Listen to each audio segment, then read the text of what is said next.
Лани повеќе македонски деца се родиле во странство отколку во Македонија, вели анализата на статистичарот Дончо Герасимовски. Во Македонија природниот прираст на население лани бил само 1436 лица, додека во странство тој број е 3121 лице. Според истата статистика, најмакедонска земја според бројот на новородени деца е Швајцарија со 1426, понатаму следуваат Италија 1070, Германија 900, Австрија 386, Словенија 149, Турција 99, Белгија 91, Франција 64, Америка 60. Ова истражување изведува и заклучок од каде, односно од кои општини во државата се родителите на родените деца.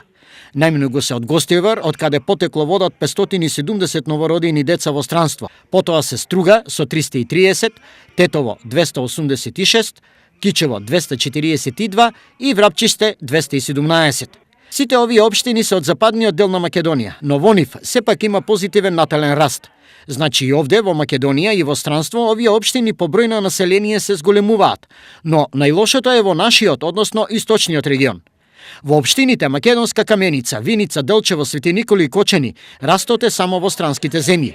Според авторот на анализата Герасимовски, овие деца се родени во странство, но се запишени во нашите матични книги. Ова нив ги прави присутни овде, но реално тие живеат на друго место. Причините за овој дебакл со нашиот наталитет се општо познати, поради што Македонија многу брзо влегува во демографска старост, нешто кое ќе има уште поголеми последици.